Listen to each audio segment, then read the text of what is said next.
சொல்லி என்னை வெல்வாய், அது தெரிந்தும் கூட அன்பே மனம் அதையேதான் എതിർപ്പാർക്കും. ഗായ്സ്, അപ്പോൾ പുതിയ വീഡിയോയിലോട്ട് എല്ലാവർക്കും സ്വാഗതം. ഇപ്പോൾ കുറച്ച് നാളായിട്ട് എൻ്റെ ചാനലിൽ ഇച്ചാച്ചീസ് ലൈഫ് സ്റ്റൈൽ എന്ന് പറഞ്ഞ ചാനലിൽ കുറേ നാളായി വീഡിയോസ് ഇട്ടിട്ട്, അപ്പോൾ അങ്ങനെ ഇടാമെന്ന് വിചാരിച്ച് വല്ലപ്പോഴൊക്കെ ഇങ്ങനെ ഞാനിവിടെ ഉണ്ട് എന്നുള്ള ആൾക്കാരെല്ലാവരും അറിയിക്കണമല്ലോ. ഇന്നിപ്പോൾ എഴുന്നേറ്റ് കുറച്ച് കാര്യങ്ങളൊക്കെ ചെയ്തു. മുട്ടൊക്കെ അടിക്കാനുള്ളൊക്കെ മുട്ടൊക്കെ അടിച്ചിട്ട് പിന്നെ ഇച്ചായി പ്രാക്ടീസിന് പോയി.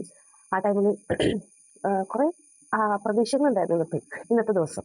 അതിൽ ആദ്യം തന്നെ അത് തല്ലി ഉടഞ്ഞു പോയി. കാരണം എന്താണെന്ന് വെച്ചിട്ടുണ്ടെങ്കിൽ ഞാൻ ഇന്ന് വെള്ളയപ്പം ഗ്രീൻ പീസ് കറി ഉണ്ടാക്കാമെന്ന് വിചാരിച്ചു. പക്ഷെ വെള്ളയപ്പൊക്കെ ഞാൻ ഉണ്ടാകാനല്ല, ഇവിടെ സ്ഥിരം ഡെയിലി ഒരു പയ്യൻ ഒരു 7:30 ആകുമ്പോൾ നമുക്ക് ബ്രേക്ക്ഫാസ്റ്റിൻ്റെ സാധനങ്ങളൊക്കെ ആയിട്ട് വരും. ഇവിടെ ജോലിക്ക് പോകുന്ന ആൾക്കാർക്കൊക്കെ വാങ്ങിയിട്ട് അവർക്ക് കറി മാത്രം ഉണ്ടാക്കിയത്. അപ്പോൾ അപ്പം, ഇടിയപ്പം, പാലപ്പം, പത്തിരി, പൊറോട്ട ഈ ഐറ്റംസൊക്കെ പുള്ളിക്കാരുണ്ടാവും. അപ്പോൾ അപ്പം എനിക്ക് ഉള്ളത് വാങ്ങാം. ഈ ചായ ഇപ്പം അങ്ങനെ അപ്പൊക്കെ കഴിക്കുന്ന കുറവാണല്ലോ. അപ്പം എനിക്ക് വാങ്ങാം. ഗ്രീൻ പീസ് കറി വെച്ചിട്ടുണ്ടെങ്കിൽ ഈ ചായക്ക് ഗ്രീൻ പീസ് കറിയും പിന്നെ അതുപോലെ കുക്കുമ്പർ ക്യാരറ്റ് അങ്ങനെയുള്ള സാധനമൊക്കെ ആയിട്ട് ഈ ചായ കഴിച്ചോളും. അങ്ങനെ വിചാരിച്ചിരിക്കുന്നത് അപ്പം ഉണ്ടല്ലോ, ഞാൻ ഉറങ്ങിപ്പോയി. 7:30 8 മണിയായപ്പോൾ ഞാൻ എനിക്ക് തന്നു.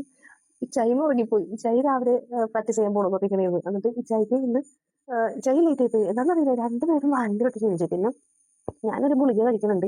ഇനിയിപ്പോൾ ഇന്നലെ ഹോസ്പിറ്റലിൽ പോയിട്ടുണ്ടായിരുന്നു, പെട്ടെന്ന് വയ്യാതെ. അപ്പോൾ ഇനി അതിൻ്റെ ഉറക്കക്ഷീണമെന്നറിയില്ല, ഞാൻ ഉറങ്ങിപ്പോയി. അപ്പോൾ അതുകൊണ്ട് ഇച്ചായി ഇപ്പോൾ പ്രാക്ടീസ് ചെയ്തിട്ട് ഇച്ചായുടെ കൂടെ പോയി ഞാൻ കടയിൽ നിന്ന് ചപ്പാത്തി പാക്കറ്റ് വാങ്ങിക്കൊണ്ടുവരുന്നത്. അതായത് ചപ്പാത്തി ഗ്രീൻ പീസ് കറിയാണ് ഇന്നത്തെ രാവിലത്തെ ഞങ്ങളുടെ ബ്രേക്ക്ഫാസ്റ്റ്. അതിൻ്റെ സവാളയും തക്കാളിയൊക്കെ അരിഞ്ഞ് വെച്ചിട്ടുണ്ട്. ഗ്രീൻ പീസ് കറിക്കുള്ളത് ചപ്പാത്തി പാൻ എടുത്ത് റെഡിയാക്കി വെച്ചപ്പോഴാണ് ഞാൻ വിചാരിച്ചത് ഒന്ന് വ്ളോഗ് എടുക്കാന്നുള്ളത്. പിന്നെ ഇതിനകത്ത് ഗ്രീൻ പീസ് ഇരിപ്പുണ്ട് കേട്ടോ. അപ്പോൾ ഗ്രീൻ പീസ് കാര്യങ്ങൾ ഇരിപ്പുണ്ട്. പിന്നെ അതേ ചപ്പാത്തി പാക്കറ്റ് വാങ്ങിയിട്ടാ, ചപ്പാത്തി പാക്കറ്റോളം വാങ്ങി ചപ്പാത്തി ചൂരണം. അപ്പോഴാണ് ഞാൻ ഒന്ന് വ്ളോഗ് എടുക്കാമെന്ന് വിചാരിച്ചത്. പക്ഷേ ഇതൊക്കെ കടയിൽ പോയപ്പോഴേക്ക് കപ്പൽ മിഠായി എന്നപ്പോൾ വാങ്ങി. ഇന്നലെ ഞാൻ ഈ ചൈനയിൽ ഞാനോട് സംസാരിച്ച് വന്നപ്പോഴത്തേക്കും കപ്പൽ മിഠായിയുടെ കാര്യം പറഞ്ഞു. അപ്പോൾ കഴിക്കണം കപ്പൽ മിഠായി കഴിക്കാൻ തോന്നുന്നു ചെയ്യുന്നത്. അപ്പോൾ അങ്ങനെ രാത്രിയൊന്നും പോയി വാങ്ങാൻ പറ്റിയില്ല. അപ്പോൾ ഇന്ന് രാവിലെ കടയിൽ പോയി കപ്പൽ മിഠായി വന്നപ്പോൾ ഞാൻ വാങ്ങി. പക്ഷെ ഇപ്പോഴത്തെ കപ്പൽ മിഠായിട്ട് ഭയങ്കര തിന്നായിപ്പോയി. നേരത്തേക്ക് ഭയങ്കര കട്ടിയായിരുന്നു. നല്ല കട്ടിയും ഉണ്ടാവും. പിന്നെ ശർക്കരയുടെ കളർ എന്ന് പറയുന്നത് നല്ല ശർക്കര, നല്ല കറുകറ് പോലെ ഇരിക്കുകയും ചെയ്യും. ഇപ്പൊ എന്തൊക്കെയോ മിസ്റ്റേക്കാ. കാലം പോകുന്തോറും കപ്പൽ മിഠായിയുടെ അളവും കുറയുന്നുണ്ട്, വണ്ണവും കുറയുന്നുണ്ട്, നീളവും കുറയുന്നുണ്ട്, മൊത്തത്തിലെല്ലാം കുറഞ്ഞു. പക്ഷെ മിഠായി പറയുന്നതിന് മിക്ക കടകളിലും പഴയകാല മിഠായി എന്ന് പറഞ്ഞിട്ട് കുറേ മിഠായികളൊന്നും കാണൂല. ചില മിഠായികളെ മിക്ക കടകളിലും ഉണ്ടാവുള്ളൂ. പക്ഷെ നീ ശ്രദ്ധിച്ചു നോക്കിയേ, എല്ലാ കടകളിലും ബേക്കറികളിലായാലും ചെറിയൊരു സ്റ്റേഷനറി കടയിലായാലും അല്ലെങ്കിൽ ചെറിയൊരു പെട്ടിക്കടയിലായാലും കപ്പലണ്ടി മിഠായി കാണുമെന്ന് മിഠായി പറഞ്ഞു. അപ്പോൾ ഞാൻ ഇത് ശരിയാണല്ലോ, ബാക്കിയുള്ള മിഠായികളൊന്നും അപ്പൊ നാരങ്ങ മിഠായി ഉണ്ടായില്ലോ എന്ന് പറഞ്ഞു. ചില ബേക്കറിയിൽ ഉണ്ടാവും, ചിലപ്പോൾ ചില സ്റ്റേഷനറി കടയിൽ കാര്യങ്ങളൊക്കെ ഉണ്ടാവും എന്ന് പറഞ്ഞു. അല്ലാതെ വേറെ കടകളിൽ നോക്കിയാൽ, വേറെ ഇതേപോലെ ഐറ്റംസ് ഒക്കെ വിൽക്കുന്ന കടകളിൽ നോക്കിയാൽ ചിലതിൽ കപ്പൽ മിഠായി ഉണ്ടാവില്ല, പുളിജാം ഉണ്ടാവില്ല, ചില ബേക്കറിൽ പുളിജാം ഉണ്ടാവില്ല. പക്ഷെ ഇത് നോക്കി കപ്പൽ മിഠായി എല്ലായിടത്തും കാണും. നിങ്ങൾ ശ്രദ്ധിച്ചിട്ടുള്ളത്? ഞാൻ ചായ പറഞ്ഞപ്പോഴാണ് ശ്രദ്ധിച്ചത്. അപ്പൊ ഞാൻ അധികം പറയാൻ പറഞ്ഞില്ല. ഞാൻ അപ്പോഴേ കുക്ക് ചെയ്യട്ടെ, അല്ലെങ്കിൽ ചായ വരുമ്പോഴത്തേക്ക് എണ്ണ പൊരിക്കും. ചപ്പാത്തി പൊരിച്ചില്ലെങ്കിൽ എണ്ണ പൊരിക്കും. ഞാൻ വേഗം ഉണ്ടാകട്ടെ കേട്ടാ. ചപ്പാത്തി ചൂടാനുള്ള തയ്യാറെടുപ്പിലാണ്. ചപ്പാത്തിയുടെ പാനൊക്കെ ചൂടായിട്ടുണ്ട് കേട്ടോ. അപ്പൊ അത് ഞാൻ ഇട്ട് കൊടുത്തു. പിന്നെ ഗ്രീൻ പീസിന്റെ വിസിൽ ഒന്നോ രണ്ടോ കൂടി പോയാന്ന് എനിക്കൊരു ഡൗട്ട് ഉണ്ട്. അത് വിസിൽ കുറച്ച് കളഞ്ഞിട്ട് ഒന്ന് ഓപ്പൺ ആക്കി നോക്കട്ടെ കേട്ടോ, അല്ലെങ്കിൽ നീ ശരിയാവൂല, കുഴഞ്ഞു പോകും. പിന്നെ ഇങ്ങനെ കുഴഞ്ഞു പോകുന്ന സമയത്തൊക്കെ ഞാൻ ഇച്ചായനോട് പറയുന്ന കാര്യമേ ഉള്ളൂ. ഇച്ചായി എന്തായാലും നമ്മൾ വായിൽ വെച്ചിട്ട് അരച്ചാണ് നമ്മൾ കഴിക്കുന്നത്. അപ്പൊ പിന്നെ അതിന് മുമ്പ് ഭയങ്കര എളുപ്പമല്ലേ, നമുക്ക് വായിൽ വെക്കുക വിഴുങ്ങുക മാത്രം ചെയ്താൽ പോയി. ഇച്ചായനോട് പറയട്ടെ. അങ്ങനത്തെ മുട്ടിഞ്ഞായങ്ങളൊക്കെ പറഞ്ഞൊക്കെയാണ് രക്ഷപ്പെടുന്നത്. ഇതൊക്കെ പണി പാളിയാൽ മാത്രം, ഇല്ലെങ്കിൽ കുഴപ്പമില്ല കേട്ടോ. ഇല്ലെങ്കിൽ ഞാൻ വെച്ച് കൊടുക്കാറുണ്ട് നല്ല രീതിയിൽ തന്നെ. പിന്നെ കുഴപ്പമില്ല. ഇതിങ്ങനെ ഇരിക്കട്ടെ, അല്ലെങ്കിൽ ആവി പോയി പണി പാളും. ഇച്ചിരി ഗ്യാസ് ഇച്ചിരി കൂട്ടി വരട്ടെ, പെട്ടെന്ന് നമുക്ക് കഴിയാം എല്ലാ കാര്യങ്ങളും. പിന്നെ ഞാൻ എന്തൊക്കെയോ നിങ്ങളോട് പറയാമെന്ന് വിചാരിച്ചു. ഞാൻ പറയില്ല, ഇന്നത്തെ ദിവസം മൊത്തം എനിക്ക് പാളിരിക്കുന്നത്. പിന്നെ വൈകുന്നേരം ഞങ്ങൾക്ക് സ്പെഷ്യൽ ഒരു ഡിന്നർ ഉണ്ട്. അങ്ങാട് ഞങ്ങൾക്ക് പോകണം. എനിക്ക് ഉച്ചയ്ക്ക് സ്പെഷ്യൽ ഡിന്നറാണ് ഞങ്ങൾക്ക് എപ്പോഴും സ്പെഷ്യൽ ആയിരിക്കും. അപ്പൊ ഞാൻ എന്തായാലും ഇതൊക്കെ ഉണ്ടാക്കട്ടെ. അപ്പോഴത്തേക്ക് ഇച്ചായി വരും. പിന്നെ കുറച്ച് പണികളുണ്ട്. വെളുത്തുള്ളിയൊക്കെ വാങ്ങിയിട്ടുണ്ട്, കണ്ടില്ലേ? വെളുത്തുള്ളി വാങ്ങിയിട്ടുണ്ട്, ഇഞ്ചിയൊക്കെ വാങ്ങിയിട്ടുണ്ട്. ഇതെല്ലാം ക്ലീൻ ചെയ്തിട്ട് ഫ്രിഡ്ജിലാക്കി വെക്കുന്നത്, ഒരു സ്റ്റീമിൽ അടച്ചിട്ട്. അപ്പൊ എന്താണെന്ന് വെച്ചാൽ പെട്ടെന്ന് കുക്ക് ചെയ്യാം. ഇപ്പൊ ഇച്ചായിക്കായാലും ഇച്ചായിയുടെ ഫുഡെല്ലാം ഇച്ചായി തന്നെയാണ് കുക്ക് ചെയ്ത് കഴിക്കുന്നത്. അപ്പം ഇച്ചായിക്ക് ഈ വെളുത്തുള്ളി ഇഞ്ചി ഇതൊക്കെ അരിയാനൊക്കെ ഇച്ചിരി മടിയുള്ള കൂട്ടത്തില്ല. അപ്പൊ ഞാൻ എന്ത് ചെയ്യും, ഈ സാധനങ്ങളൊക്കെ അരിഞ്ഞ് ഇതിൽ പഴയ സിനിമ എന്തെങ്കിലുമൊക്കെ കണ്ടിട്ട് ഞാനിന്ന് ആസ്വദിച്ചിരുന്ന് ഫ്രിഡ്ജിലെടുത്ത് വെക്കും. ഈ വെളുത്തുള്ളിയും പിന്നെ എന്താണ് ഇഞ്ചിയും ഉള്ളി ഇതെല്ലാം എല്ലാവരും പറയും ഇത് അങ്ങനെ കേടാണ് ഫ്രിഡ്ജിൽ വെക്കണത്, കേടാണ് അങ്ങനെയാണ് ഇങ്ങനെയാന്നൊക്കെ പറയും. ശരിയായിരിക്കാം, ചിലപ്പോൾ കേടായിരിക്കാം. പക്ഷെ നമ്മുടെ സാഹചര്യങ്ങൾ കൊണ്ട് നമ്മൾ അങ്ങനെ ചെയ്തു പോകുന്നതാണ്. അല്ലാതെ ഞാൻ അങ്ങനെയല്ല. ഇപ്പം ചൈവറയോടോ എൻ്റെ പച്ചക്കറികളൊക്കെ ഒന്ന് അരിഞ്ഞു വെച്ചേക്കെന്ന് പറയും ഇടക്കിടക്ക്. അപ്പോൾ ചിലപ്പോൾ ഞാൻ അങ്ങനെ അരിഞ്ഞു വെക്കും. ചിലത് ഇപ്പം ഞാൻ ചെയ്യുന്നതെന്ന് വെച്ചാൽ ബീൻസ് ക്യാരറ്റൊക്കെ അരിഞ്ഞിട്ട് നല്ല ഫ്രഷോടെ തന്നെ ഇരിക്കുന്ന രീതിയിൽ കവറൊക്കെ ചെയ്ത് ബോക്സിലാക്കി സൂക്ഷിക്കും. അപ്പം ഇച്ചായിക്ക് പ്രാക്ടീസ് ചെയ്ത് കഴിഞ്ഞ് വന്നതിന് ശേഷം ഇവിടെ വന്നിട്ട് ഉണ്ടാക്കി കഴിച്ചാൽ മതി. പിന്നെ ഇച്ചായുടെ ബുദ്ധിമുട്ട് നമ്മൾ മനസ്സിലാകണം. ഞാൻ ഉണ്ടാക്കി കൊടുത്തിരുന്ന ചെറിയ ചിലപ്പോൾ അത് കൂടിപ്പോയി ഇത് കൂടി വെച്ചാൽ അവർ അങ്ങനെ മെയിൻറ്റെയിൻ ചെയ്ത് പോകണേക്കും. അപ്പോൾ ഇച്ചായിക്ക് ഇച്ചായുടെ രീതി തന്നെ കുക്ക് ചെയ്യാമല്ലോ. അപ്പോൾ അതുകൊണ്ട് ഞാൻ അങ്ങനെയുള്ള കാര്യങ്ങൾ ഞാൻ ഇച്ചായിക്ക് സെറ്റ് ചെയ്ത് കൊടുക്കും. രാത്രി ഇച്ചായി കഴിക്കുന്നത് വെജിറ്റബിൾസ് ആണ്. അപ്പം വെജിറ്റബിൾസും ചിക്കനും കൂടിയൊക്കെയാണ്. അപ്പോൾ അതൊക്കെ എന്തെങ്കിലുമൊക്കെ തട്ടിക്കൂട്ടി എന്തെങ്കിലുമൊക്കെ ഉണ്ടാക്കും. പിന്നെ ഇന്നലെ ചിക്കൻ കറിയാണ് ഇച്ചായി വെച്ചത്. ചിക്കൻ കറി ഈ കുഞ്ഞു കറിയുണ്ട്. ഈ കുഞ്ഞു കറി വെച്ചാൽ ഇച്ചായിക്ക് കറക്റ്റാണ്. അപ്പോൾ 3-5 പീസ് ഇട്ടിട്ട് അങ്ങനെ കറി വയ്ക്കുക ഉച്ചക്കത്തേക്ക് രാത്രിക്ക്. പിന്നെ ഞാൻ അതിൽ നിന്നൊന്നും അടിച്ചു മാറ്റാറില്ല. സത്യമായിട്ട് ഗൈസ്, ഞാൻ അതിൽ നിന്നൊന്നും അടിച്ചു മാറ്റാറില്ല കേട്ടോ. കാരണം എനിക്ക് ഇപ്പോഴത്തെ ചിക്കൻ കണ്ടിട്ട് മടുത്ത്, ചിക്കൻ മടുത്ത്, മുട്ട മടുത്ത്, ഇതെല്ലാം മടുത്ത്. അതായത് ചിക്കൻ അൽഫാമും എടുത്തിട്ടില്ല, ഷവർമ എടുത്തിട്ടില്ല, ചില്ലി ചിക്കൻ, പിന്നെ ചിക്കൻ 65 അങ്ങനെ ഈ സാധനമൊന്നും നടത്തില്ല. പക്ഷെ നമ്മൾ വീട്ടിൽ വെക്കണ കറി ഉണ്ടല്ലോ, അതെനിക്ക് മടുത്ത്. അത് ചായ വെക്കണത് കണ്ടാറ്റിയതുകൊണ്ട് എനിക്കിപ്പോൾ ചിക്കൻ കറിയിൽ നമുക്ക് കണ്ടു. പിന്നെ അതേപോലെ തന്നെ മുട്ട, സാധാരണ ഇവിടെ മുട്ട കുറേ ഉണ്ടാവും. ചായ കഴിക്കുന്നതുകൊണ്ട് മുട്ട 30 വെച്ച് ഒരു ട്രെയിൽ വാങ്ങി വെക്കും. ഇങ്ങനെ ഇരിക്കണ കണ്ടിട്ടാണോ അല്ലെങ്കിൽ ചായ പുഴുങ്ങി തിന്നതും പുളിച്ചാൻ കണ്ടിട്ടാണോ എന്ന് പറഞ്ഞാൽ എനിക്ക് മുട്ടയും വെറുത്ത്. സാധാരണ ഇപ്പൊ കറിയില്ലാത്തവരൊക്കെ ഞാൻ മുട്ട വറുത്തിട്ട് ചോറ് കഴിക്കും. ഇപ്പൊ എനിക്ക് മുട്ട വറുത്ത് ചോറ് തിന്നാൻ തോന്നുന്നില്ല. അപ്പൊ ഞാൻ ഇച്ചിരി കഞ്ഞിയൊക്കെ എടുത്ത് വെച്ചിട്ട് കഞ്ഞി ഇച്ചിരി ചമ്മന്തി അച്ചാറുണ്ടല്ലോ. അച്ചാറ് കുറെ കൊച്ചിന്റെ മമ്മി കൊടുത്തിട്ടുണ്ട്. അമ്പഴങ്ങ അച്ചാറ്, മാങ്ങച്ചാറ്, പിന്നെ അങ്ങനെ റംബൂട്ടാൻ അച്ചാറ്, ഇതെല്ലാം ഇരിപ്പുണ്ട്. ഇതെല്ലാം മാറി മാറി ഞാൻ ടേസ്റ്റ് ചെയ്ത് അങ്ങനെ കഴിക്കും. കറി ഇല്ലാത്തപ്പോ എനിക്ക് സാധാരണ ഞാൻ മുട്ട വറുക്കി അല്ലെങ്കിൽ മുട്ട തിളപ്പിച്ച് കറിയൊക്കെ വെക്കുമല്ലോ, അങ്ങനെയൊന്നും എനിക്കിപ്പോൾ കഴിക്കാനേ തോന്നുന്നില്ല. പിന്നെ ഞാനിങ്ങനെ വർത്തമാനം പറഞ്ഞേ നിൽക്കും. എൻ്റെ പണികളൊന്നും നടക്കൂല. അതുകൊണ്ട് ഞാൻ ഇച്ചിരി പണിയൊക്കെ ചെയ്ത് കഴിഞ്ഞിട്ട് ഇച്ചായി വന്നിട്ട് കഴിക്കണത്. ഇച്ചായി വന്നതിന് ശേഷം 11 മണിയാൻ വേണ്ടിയിട്ടാണ്. 11 മണിയാകാൻ പോകുന്നു. കറക്റ്റായിട്ട് പറഞ്ഞേ. അപ്പോൾ കൈമാറ്റി കാണട്ടെ. നല്ല ഗ്രീൻ പീസ് കറിയും ചപ്പാത്തി, പിന്നെ നല്ല ഹൈ പ്രോട്ടീനുള്ള ഒരു കോഫിയുടെ മിക്സ് ആണ്. അതെ, പൊളി സാധനമുണ്ട്, കൂട്ടക്കത്തെ ടേസ്റ്റാണ്.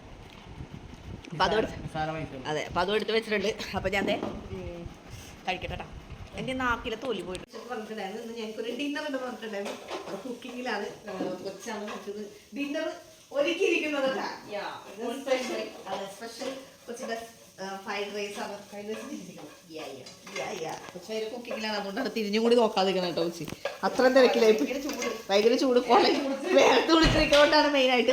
ജിബി ജിബി ചെറുതായിട്ടൊന്നും ബിരിയാണി കിട്ടില്ല. അതുകൊണ്ട് ജിബി നാണിച്ചൊന്ന് മാറിപ്പോയതാണ്. അപ്പം ഇതൊക്കെയാണ് ഇന്നത്തെ സ്പെഷ്യൽ. അപ്പം ഈ ഫ്രൈഡ് റൈസ് കഴിക്കാൻ നേരത്തെ കാണിക്കാം. വെറുതെ നിങ്ങൾ ബോറടിപ്പിക്കുന്നല്ലേ ഇങ്ങനെ ഓരോന്ന് കാണിച്ച്. അയ്യോ ചില്ലി ചിക്കൻ റെഡി ആയിട്ടുണ്ട്. അപ്പോൾ ഏതായാലും ചില്ലി ചിക്കൻ കാണിച്ചേക്കാം. വാവ്, ചില്ലി ചിക്കൻ റെഡി ആയിട്ടുണ്ട് കേട്ടോ കൊച്ചിൻ്റെ ചില്ലി ചിക്കൻ. അടിപൊളി. ഓ, കാണുമ്പോൾ തന്നെ കൊതിയുണ്ട്. കുറേ നാളെ എനിക്ക് വീട്ടിൽ വെക്കണ ചില്ലി ചിക്കനാണ് എനിക്ക് കൂടുതൽ ഇഷ്ടം. പുറത്ത് വെക്കണത് എനിക്ക് അത്രയും കുറേ വെള്ളമായിരിക്കും, 3-4 കഷ്ണമായിരിക്കും, കാശ് കൂടുതലായിരിക്കും.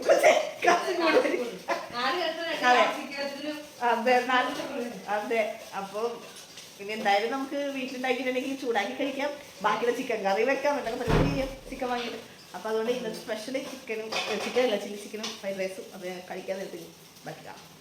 ജീവിത ക്യാമറയൊക്കെ സെറ്റ് ചെയ്ത് വെച്ചിട്ടുണ്ട്. ഭക്ഷണം കഴിക്കാനുള്ള റെഡി ആയിട്ട്. അപ്പോൾ കൊച്ചിനെ ഇച്ചായിക്ക് ആദ്യം ഗണപതിക്ക് വിളമ്പി കൊടുക്കുന്ന രീതിയിൽ ഇച്ചായോട് ഇരുത്തിയിട്ടുണ്ട്. ഗണപതിക്ക് അതെ, തടസ്സങ്ങളില്ലാതെ പോകാൻ വേണ്ടിയിട്ട് ഗണപതിക്ക് ആദ്യം തന്നെ.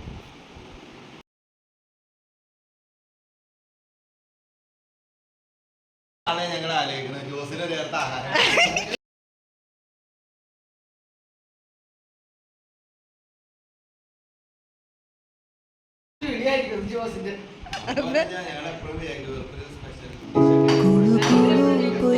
சொல்லி என்னை வெல்வாய்,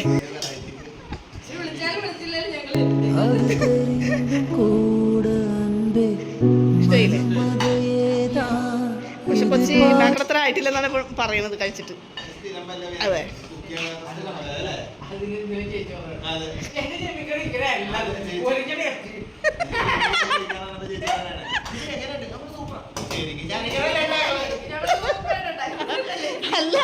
ഇത് അത് ശരിക്കും വെറുതെ ജസ്റ്റ് തട്ടിക്കൂട്ടി ഉണ്ടാക്കിയതാണത്. പെട്ടെന്ന് ചായ ഞാൻ മുടി വെട്ടി കഴിഞ്ഞപ്പോഴത്തേക്ക് ചെമ്മീൻ കിള്ളി ചെമ്മീൻ കറി വെച്ച് കഴിഞ്ഞ് ഇന്നലെ കൊച്ചു ചെമ്മീൻ റോസ്റ്റ് ഉണ്ടാക്കി. ഏറ്റവും അവസാനം ഞാൻ മറ്റേ പരിപാടി ചെയ്ത് ചേച്ചി ഈ ചട്ടിയില് ചെമ്മീൻ ഫ്രിഡ്ജിൽ വെച്ചിട്ടുണ്ട്. ചട്ടിയില് ബാക്കി ഉറക്കിട്ടിട്ട് കഴിച്ചില്ല അതുപോലെ അപ്പോൾ ഞങ്ങൾ എന്തായാലും ഫുഡൊക്കെ കഴിക്കട്ടെ കേട്ടോ. അത് കുടംപുളി വലിയ ചെമ്മീനാണ് ഇട്ട് വെക്കേണ്ടത്. അതെ ഞാൻ ഒരു സെർട്ട് തരാം കേട്ടോ.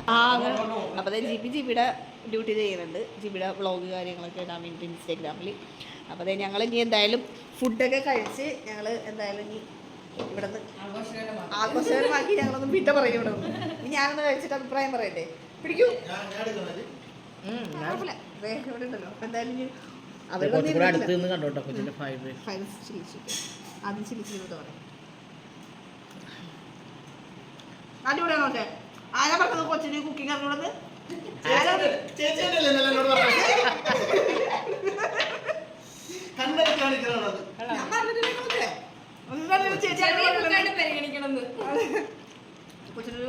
കൊച്ചിന് ചില ആൾക്കാർ പറയുന്നത് കൊച്ചു അത്രയും ഉദ്ദേശിച്ചാ